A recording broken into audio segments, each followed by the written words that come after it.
sel hewan dan sel tumbuhan. Jadi sel adalah satuan fungsional dan struktural terkecil dari kehidupan. Sel diketahui memiliki ukuran yang mikro atau kecil, namun rata-rata sel berukuran 10 hingga 100 mikrometer. Sel terbesar adalah sel telur. Belajar tentang struktur sel tumbuhan dan sel hewan, di mana diketahui bahwa sel tumbuhan dan sel hewan adalah sel eukariotik. Maksud dari sel eukariotik adalah sel yang memiliki membran inti atau membran nukleus. Nah, kalau kita lihat pada gambar sel, baik itu sel tumbuhan maupun sel hewan, ada struktur yang dinamakan dengan dinding sel. Dinding sel hanya dimiliki oleh sel tumbuhan, seperti yang ditunjukkan oleh gambar. Nah, selain dinding sel, ada struktur berikutnya, yaitu membran sel atau membran plasma. Berbeda dengan dinding sel, membran sel atau membran plasma ini sama-sama dimiliki oleh sel tumbuhan maupun sel hewan. Kemudian ada organel, ada sitoplasma.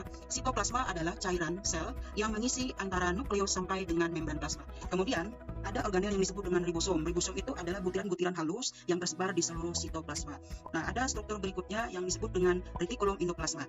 Ada dua retikulum endoplasma. Ada retikulum endoplasma halus, yaitu retikulum endoplasma yang tidak ditempeli oleh ribosom.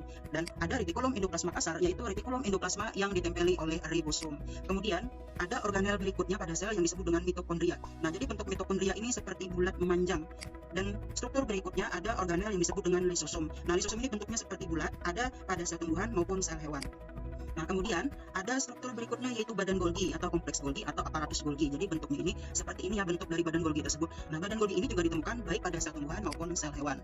Nah, kemudian struktur berikutnya ada yang disebut dengan kloroplas. Kalau kita lihat pada gambar, ternyata kloroplas hanya ditemukan pada sel tumbuhan. Pada sel hewan tidak memiliki kloroplas.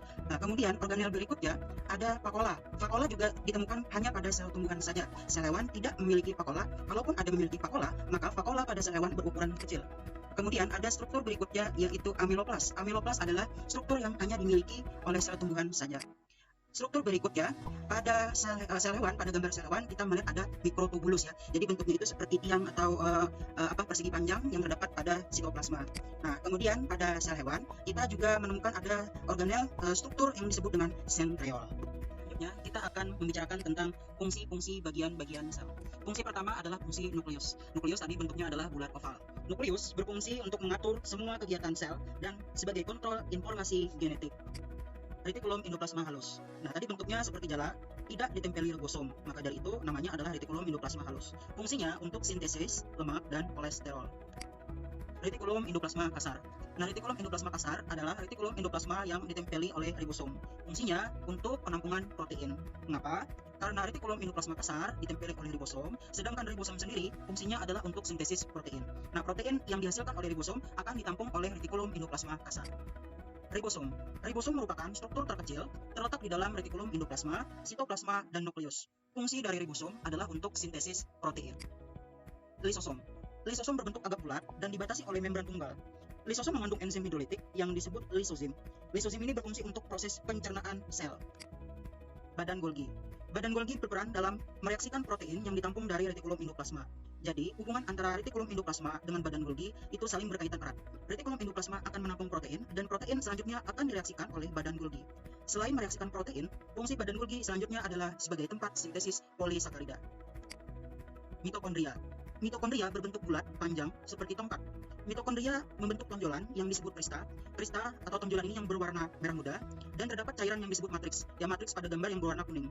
Nah, fungsi mitokondria adalah untuk respirasi sel. Respirasi sel artinya adalah proses pembentukan energi dari hasil pemecahan glukosa. Sitoplasma. Sitoplasma adalah materi yang mengisi antara nukleus dan membran plasma. Komponennya berupa matriks atau cairan yang disebut sitosol dan serabut atau benang yang disebut sitoskeleton. Membran sel. Membran sel bersifat semi-permeabel, berfungsi untuk transportasi zat dari dan keluar sel atau sebaliknya. Dinding sel. Dinding sel merupakan bagian terluar dari sel tumbuhan.